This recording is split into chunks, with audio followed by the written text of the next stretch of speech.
So my name is Anil Menon, and I am a writer of fiction. I'm a fiction writer. I'm based out of Pune, and I'm the author of Half of What I Say, which came out a couple of years ago. So I'll be moderating this session, which means the most immoderate member of this group will be moderating.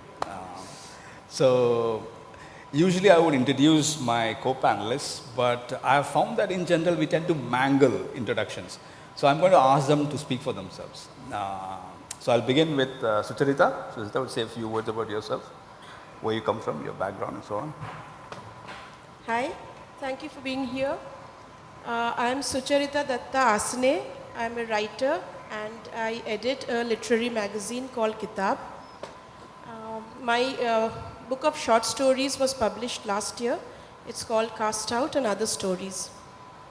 I'm based out of Pune. And it's Dowley Books, right?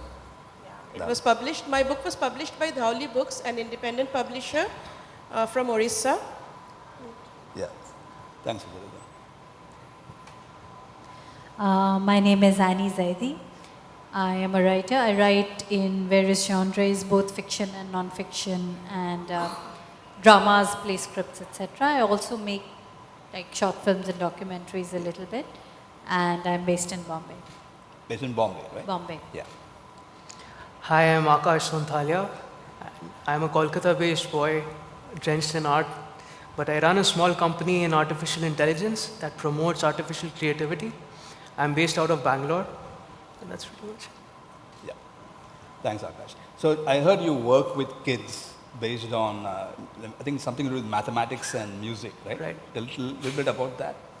So we find that in today's era, when people say artificial intelligence, people get scared or they think that people are going to lose jobs or creative individuals are going to lose their touch, lose their jobs. But I'm here to say that that's not true. As technology has done to all the creative communities of the world, it has helped the communities augment their capabilities. And this technology is no different. Of course, it's a revolutionary technology, but it would help augment artists and music producers. So that's where the workshops on music production comes in, where we take an artist and through random combinations generated by mathematics, we can show how music can be amplified and augmented, because ultimately music is also based in maths. Yeah. Couple that with human intelligence and creativity, you can really create something that is out of the world. Okay. Thanks, Akash. So just to make sure that we understand what we are talking about here, we all are on the same page. I want to clarify what we mean by the idea of literary fiction, because the topic is literary fiction being affected by things like Amazon, Netflix, YouTube, and so on, right? So I just want to make sure that we understand what we all agree by literary fiction. As far as I see it, it's just a social construct. For me, fiction is either interesting or it's not interesting. But literary fiction is a kind of a social construct that involves institutions, individuals, curators, and so on. And a certain style of writing, a certain viewpoint towards life. Perhaps what has been called the inward turn, where you focus on the thoughts and the consciousness of individuals rather than spectacles. But I'm sure my panelists will have interesting views of their own. So Sucharita, could you tell us a little bit about what you understand by the word literary fiction? First of all, I share your discomfort about tags. I think there is good writing and there is effective writing and there is ineffective writing. There are good books. But if one has to talk about literary fiction, it would be the kind of writing that would make the reader immerse herself much more. No, literary fiction would leave you with gaps where you negotiate and you understand what is happening within the narrative. So the kind of fiction that leaves you with these gaps where you immerse yourself and you find the meanings which are unsaid, that would be the more serious kind, let's say. Okay, something that moves backward and forward in the very cliched, it's a very cliched way of talking about it, of course. But something that does not follow, strict, rigid patterns of storytelling, maybe. So do you mean to say it requires more work by the reader? Yeah, the reader will immerse herself much more in it. Okay, yeah, right. Annie? I'm a little reluctant to kind of put any definition because Yeah. it's so easy to label things as this or not this. Yes. And I mean, we see this with speculative fiction all the time. There Yes. is this question of, is it literary, is it not Yes. literary? But even given all of that, I think the fiction that makes you think and question, I would kind of very broadly Yeah. I think the kind of fiction that simply presents a series of events or simply presents some narrative to you, but which does not have any kind of affect in shaping thinking or changing thinking or even trying to. The kind of fiction that does not have questions and does not seek to make you ask questions, I would say is perhaps not literary. Not fiction. So would you say it's it exists in the relationship between the reader and the text? Like Sucharita seemed to be saying that the reader has to fill gaps. And I was wondering if you Yeah, see I would agree with that. Yeah. I mean, you take a text, for instance, like Midnight's Children. It's an incredibly difficult text. It assumes many things of the reader. It assumes that the reader knows a certain amount of history, a certain amount of politics. And there are many other things that have been written about the same period, which I would not call literary fiction, because they really ask you to do nothing. Okay, thanks, Annie. Akash, I know that you express some reluctance to pin down this word, saying Right. that you're a reader primarily. But I would like to hear your view. To me, literary fiction means, so I think about two segments when I think about fiction. I think about realistic and I think about completely something out of the world, something you wouldn't expect. I feel the kind of fiction that has grounds in reality and can still make you question and think is what is defined by literary fiction. Okay. So something like, could you give an example? I can give a contemporary example, something Yeah. like Black Mirror. Black Mirror. It's very realistic. At the same time, it's not happened yet, so it's fiction. Okay. That does raise an interesting point. I'll get into later on. But since we're on the thing of clarifying terms, I would like to ask companies like Amazon or YouTube or Netflix, right? They are platforms, they are distribution channels, they are mediums, they are content producers. There are a lot of things, right? So I was wondering, when you say about these entities like Netflix and so on, how do you see them? Do you see them as this monolithic, as content producers, or do you see them as distribution channels? How would you interpret them? Not as monoliths, but yeah, distribution channels definitely. I would see them as providers of choice. Providers of choice. That's an interesting term. You have so many options that they're giving you now, and they're leaving the room wide open. You pick what you want to. You always have the choice of not watching in the first place, and none of us, and most of us, seem to think that that choice is not ours to have. If Netflix is there, we must watch it. But it's a choice we have, and they're giving us that choice. They're therefore also giving us the choice to reject them and do what we want to. Right. To read.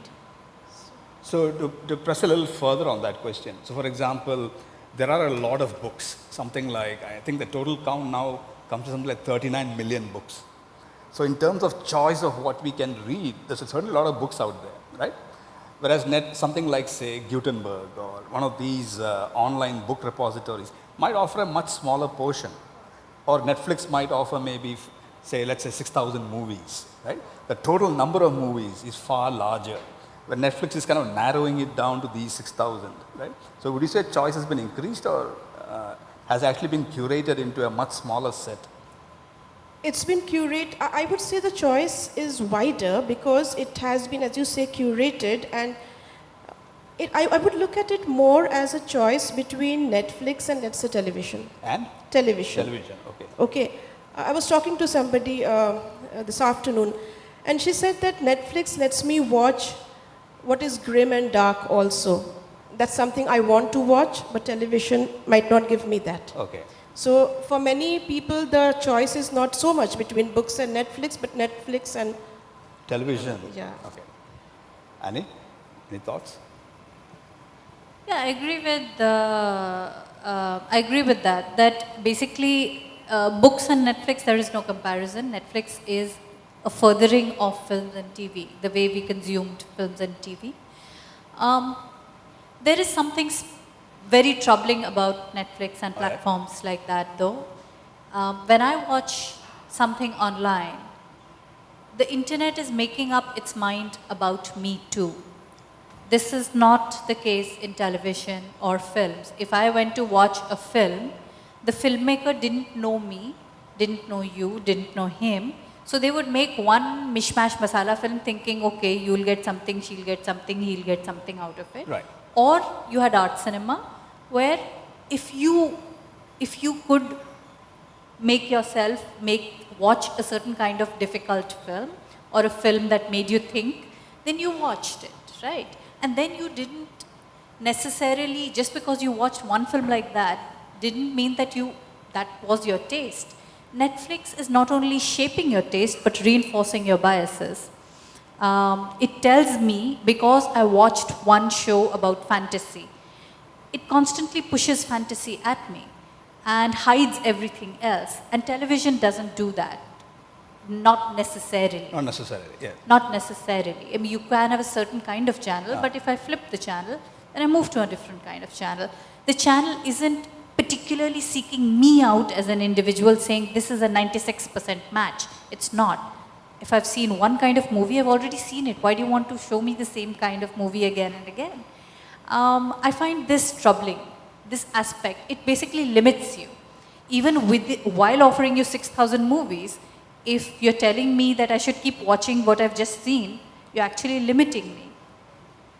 So it's got a complicated relationship with choice as such, right? It's a very biased choice, right? Akash? So, I agree with both of you, and I would like to make an amalgamation here by saying that Netflix is helping us get augmented content, really good content in the short run, while in the long run, it is hugely impacting our choice. So, I have studied computer science, and I am a scientist at heart. And I've really fallen in love with the way waves crash on a shore, or as a creative person, I make music and I do graphic design. I've fallen in love with the propensity of random walks in the rain. As a human, I love having random plans with an old friend of mine to have a cup of hot coffee. So I truly believe in randomness. When I tell you, think about a tower, you might think about hundreds of things, different things. But when I tell you, think about a pentagonal tower, I'm touching your creative space there. I'm limiting your imagination. Therefore, reducing the randomness that's available to you. Netflix might bring you content that you love and you would watch it and ultimately get locked into the ecosystem. But really, if you just take fiction, for example, it would suggest things in fiction one after the other. But 5 years down the line, if you look back and you ask yourself, please ask yourself, what is the definition of fiction? Was the world much bigger outside than inside a computer screen, is what I think about it. So you think the world has become more limited in terms of content? Or Yes. or is it that we have lots more content, but people are being kind of Yes. trained to watch much more specific Yes. things? Okay. I want to get back to that point a little later, okay? But I'm speaking to Sucharita's point recently that books are not in competition with Netflix, right? One of the things we find in biology is that lions don't compete with deer. Lions compete with lions, and deer compete with deer. So like must compete with like, right? So in a sense, there is no competition between books, whether they're literary or not, with things like online visual entertainment, right? So why is this fear then? Why are we afraid? Why is this? You'll never hear a multimedia conference saying, what do we do about books, right? Books are going to take over. What do we do about books? You'll never hear a multimedia conference ever having this topic. So why is it that in a literary conference or in a book conference, we're actually worried about what Netflix and Amazon are going to do? If they're so different. When it comes to literary fiction, I think there was a downhill if you talk in terms of sales.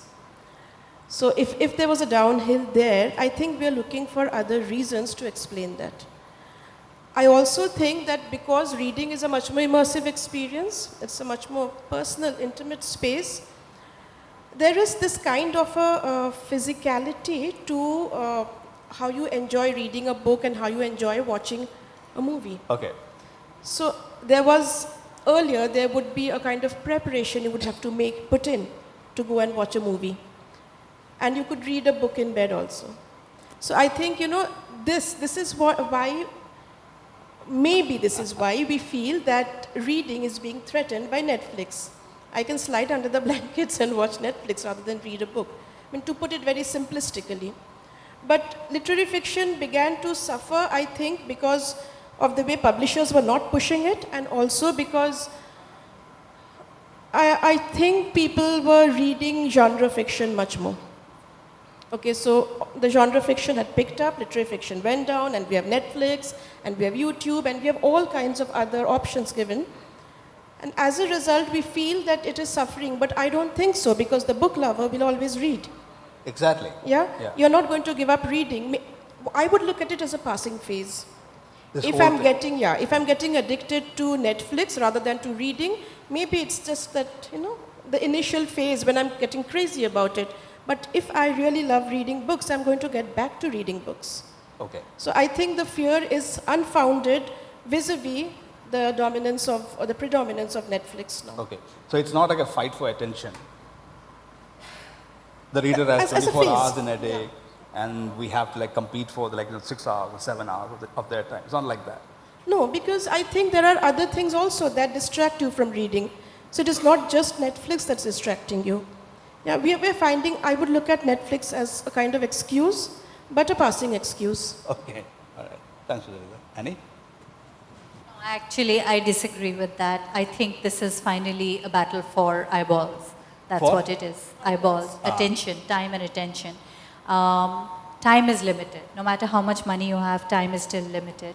And when we were growing up, we read for pleasure and entertainment. Right. I didn't grow up reading literary fiction. I grew up reading Yes. books of various kinds.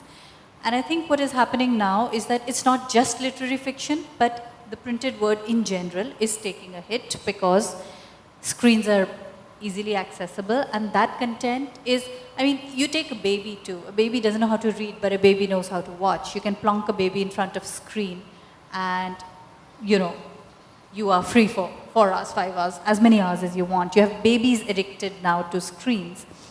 And I think this is a concern because I'm not just talking from the perspective of screens, but I think that for writers, the question of what reading does and what screens do, and there's great content, visual content out there, but certainly it is a contest for time, and I can say this from personal experience too.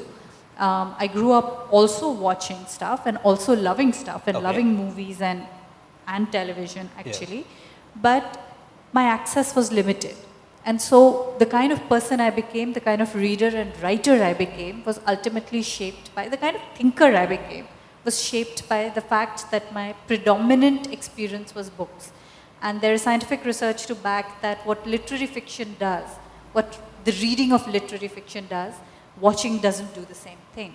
So I think that there is some legitimacy to our concern about The people. concern? Okay. Yeah. All right. Akash? I agree with Annie. I think when you perform an act of reading, these are my opinions by the way, you do a pull. You're reading something, your entire focus share has gone into reading that sentence. And the second part that is involved is the imagination. When you read a sentence, you give an effort to take information in. And this spurs the imagination as little as it can or as much as it could. But when you watch something on the screen, you're seeing an imagination that is built by someone else. That is a push mechanism that's delivering information to you. So I find that the small efforts that you put while pulling information is giving a really large effect 5 years or 10 years down the line, where you would prefer watching a movie, but you will not have the patience to put in those micro efforts to read a book without you even noticing this. So I feel this is one challenge that is coming. Okay, But, go ahead. Yeah, but would that work for somebody who is, I could understand that that would work for somebody who is not already reading a lot. But if Yes. you're already reading a lot, then you always know the difference between what you feel when you read, and what you feel when you're watching a movie. Yes, but So, Yeah, but a lot of the friends that I know who are avid readers, they do not prefer reading short stories or watching movies right now. They prefer reading. So their definition of sitting at home, if you give them free time, they would take a book, they would take a cup of hot coffee and sit at home. That is how I have perceived. When my experience is actually different, my friends, a lot of friends who actually were readers, and they may not have been big readers, maybe they didn't read as much as I read, but they would have read maybe one good book a month or 6 great literary fiction books a year. Do not read at all anymore. Zero. At all. Okay. They pretend they do, they don't. They lie about the fact that they read because they want to now still, there is some little bit in their heads, they want to be seen as readers. But I know for a fact that they watch only Game of Thrones and whatever else is out there. I got to ask you, Annie, do you do a quiz to your friends? No, I know, I know, right? right, Because when it comes to books, they'll just say, oh yeah, I love that person, but they'll never say anything else about the book. That means they haven't read it. Yeah. Okay. In fact, so let me ask the next question to you, which is, what does written fiction do that something like, say, a movie or a TV series can't do? What can written fiction do? I know you've talked about it before. Yeah. I think one is, like Akash was saying, that you put yourself into it. The other thing I think which is unique to reading is that because you're building the world inside, it is your world.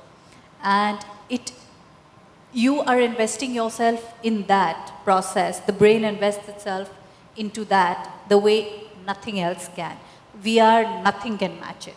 Because, so for instance, an example that I've written about is also that when movies give you stuff, and they can give you great stuff, and they can make you empathize with characters and all that, but they're giving you something which is very specific.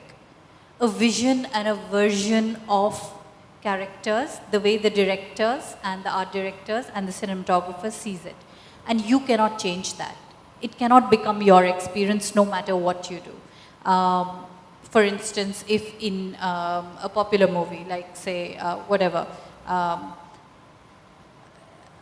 you have a character who is shown wearing a long dress, right? I might write that the trail of a dress swept the ground. What was the quality of that ground? What was that floor like? Was that wooden floor the same kind of like here? Or was it the kind of tiles that are there in your own home? You will construct that woman in your head. The director will construct her for you.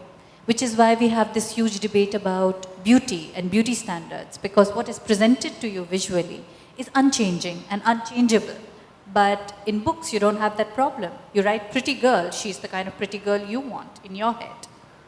So you're saying actually it's a kind of failure of intimacy in things like movies. Movies can't build that intimate connection with the characters in a story because they spell it out for you. They cannot build as intimate a connection. I mean, you think it is intimate because you're still getting a lot out of it, but the intellectual intimacy that a book gives you is unparalleled. Also because I think, I use this word consent, which, usually we use this in a sexual context, but I think that books demand the most consent from you. Books, you cannot be a passive acceptor of a book. Yes. You cannot say, I'm staring at the books and the words are somehow rendering meaning into my head. That doesn't happen. You read, you make meanings. If you don't know the language, it's just alphabets on a page. You make the book in a way. All right. Yeah. You guys agree with that or yeah, definitely. That's why I think Netflix is not a challenge. not a challenge? Yeah. Okay. Because books, the way I remember watching Gone with the Wind, and I was shattered because I had this image of Red Butler. I had created him in my mind. And Clark Gable was nowhere close to it. And I know lots of people disagreed with me about that. But I went back and I read the book again. because I did not like the Clark Gable that had been given to me on the screen, and I liked all the gaps in the Clark Gable I had Right. in the book.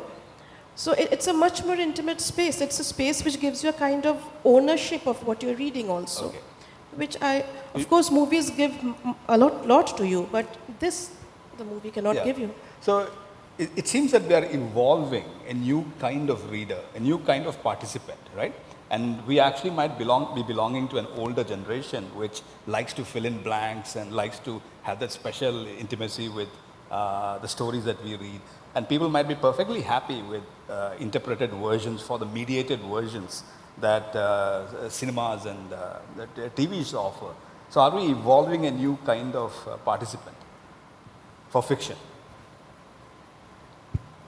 Yeah, perhaps one generation is moving towards that. I don't know about beyond that, but I see my children, one of them reads a lot. She does not want to watch the movie before she reads. The other one prefers to watch the movie. And So then- she would rather watch Harry Potter than read Harry Potter. Okay, So she's immersed in that. right. So yes, perhaps yes. But they are the similar age, same generation. 7 years apart, same generation. Okay, all right. Any thoughts? New kind of participant? I think by and large, the human tendency is to be a little bit passive. Okay. We like things to be given to us. Yeah, okay. You see this with children particularly, they get very upset if the ideas about the world are challenged. Yeah. We all like certainties. So I think in that sense, part of the reason why we are drawn towards movies and games is also that what you see is easier, in easier reach.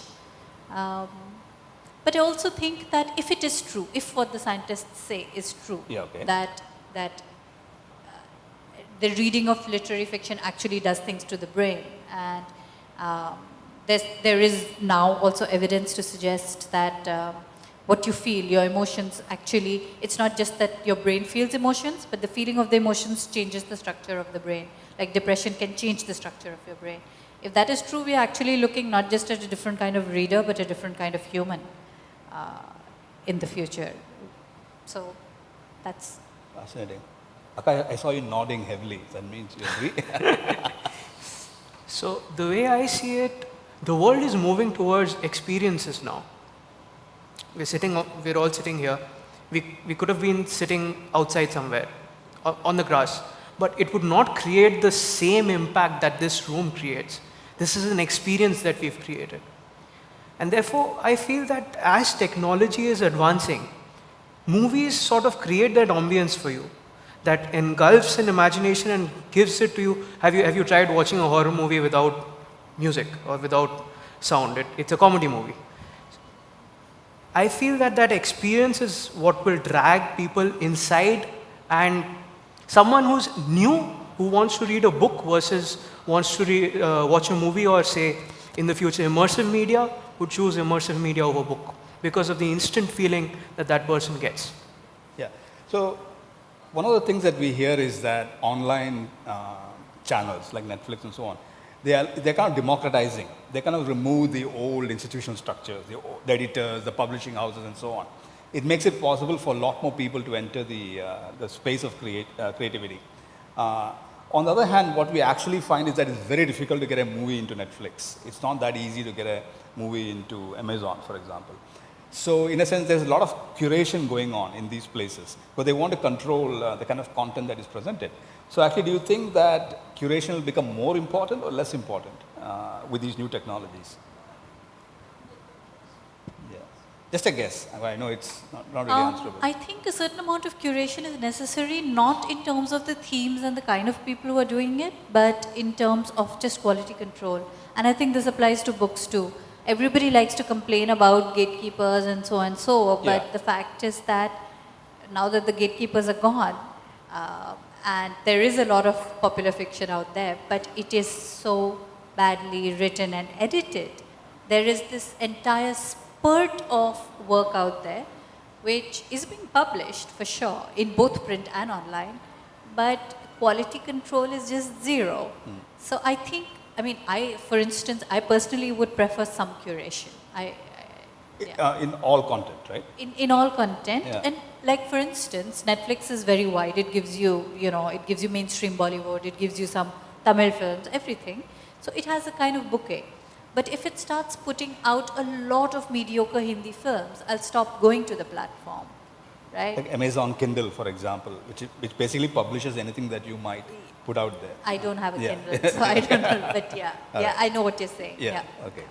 But then a lot of writers now also write with Netflix in mind, write in such a way that it could be turned into a TV series, into a Netflix movie. Yeah. So I want to talk about that actually. You find that lots of popular fiction or commercial fiction is written explicitly for adaptation. Then so they're expecting that some movie house will pick it up.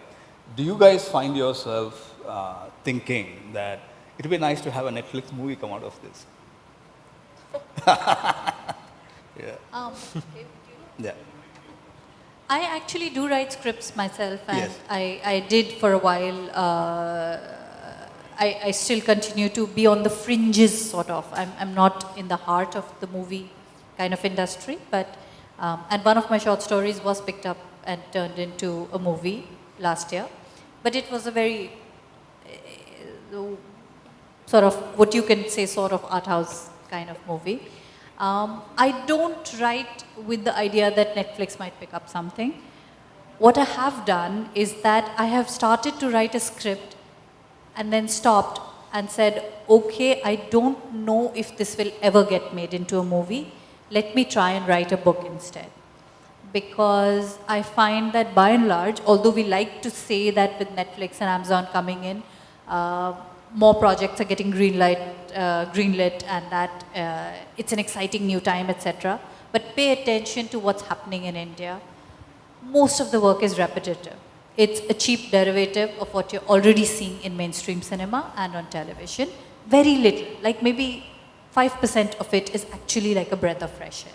Everything else is actually being made by mainstream producers. So I have very little hope that anything... Okay. Yeah, go ahead. I have very little hope that anything very good might just be greenlit like that. So I like to, I think people do write with that expectation, but I think we're a very long way from that expectation becoming reality. All right. Yeah, so since you asked this, a theatre director wrote asking if she could, stage one of my stories. Okay. And I know how excited I was when she said, my story adapted for the stage. But when you ask if I have a Netflix movie, I don't feel excited about it at all. Fascinating. Okay. Yeah. It doesn't feel like yours, right? All right. So I'm going to taper off here at this point. This conversation could be continued indefinitely, but I think the audience might have a few questions we'd like to discuss. So if you have any questions, now's the time. Our concentration is being eroded. Our Concentration. Concentration. Okay. Because of the abundance of choices. Right. Because of the invasion of our privacy. I would sit and play chess online because I can play with a Russian or a Pole or a Czechoslovakian. So our interest can then be concentrated on whatever we are interested for at the moment. Yes. But I've seen a 6-month-old who's swiping a smartphone. There's nothing we can do about it. Is he going to hold a book later unless we as parents give it to him, teach him the love of holding a book in your hands instead of staring into a screen? Yeah. These are questions that I think are very difficult to answer at this moment. Yeah. So we can never come to any final solution. What do you say in the audience? To Akash, Yeah. since you are a messy-minded person and a person of randomness, I am asking this question. As Sujata madam raised, are you scared of our script writers going after a Netflix sort of templating, formatting or scaffolding in the screenwriting? Can you repeat your question once? Because is there, as she shared a fear that all Netflix or script writers are going after following a Netflix sort of template or scaffolding, thinking that their script will be taken by Netflix later. So are you scared of it? Because Netflix, actually what it does is that it makes sort of designer sensibility. Like the designer babies are born. So you're basically saying that people might be writing for Netflix. Exactly. Yeah, That is right. designer sensibility. Yeah. Are you scared of it? If we are talking about reproducibility of work, then that depends on the company. If the company, see, there is something, so the company is constantly collecting data about us, our preferences, it's all targeted towards an audience. Therefore, yes, I am scared that it might lock us down and not give us that breeding ground to creatively think outside the box. So in that perspective, I am scared, but I don't think that would happen in reality. All right, great. Next question. Anybody else with questions? Yes. Reading has changed to the watching movies with generation. So my question is it not only a generation but a function of age also? See, at least as you age, then you come back to reading. For example, for a teenager, it may be he may be or she may be more interested in watching movies, and as you age down, then you become more interested in reading. Is that so? That's interesting. Yeah, I know my father, who was a great reader of fiction, and when he hit his 40s, he stopped reading fiction. He kind of shifted to non-fiction. And you kind of see this pattern in a lot of people. They kind of lose interest in fiction. It's as if it's children's literature in a way. So do you guys... Or you get more interested in something. yeah. I Is would it say a question of really age? lose. Just a question of age. Yeah, I think you get more interested in other things that you may not have read earlier. Read earlier, okay. Yeah. To kind of, I think, if I understand correctly, what you're saying is that when you're young, you read and then you get interested in movies and then you get older and you come back to, I think that does happen, may happen. The fear and risk is that a generation is being raised that never reads at all, which has only known movies. So it will never know how to go back to anything else. There's no going back to something which you've not experienced. So I think that's why people worry about children especially, like getting them into the habit of reading, which they can then discard or come back to later. Yeah. I think I can touch upon that point, sir. This is a personal experience. I just used to watch movies. I never read books, but I appreciated the value of books later in my life. About 6-7 years I've been reading books. And the depth that books bring to me, movies can never bring to me. The learning that I've had through books, I can never account to movies. So personally, I don't think that there's a correlation between age and the progression of the medium.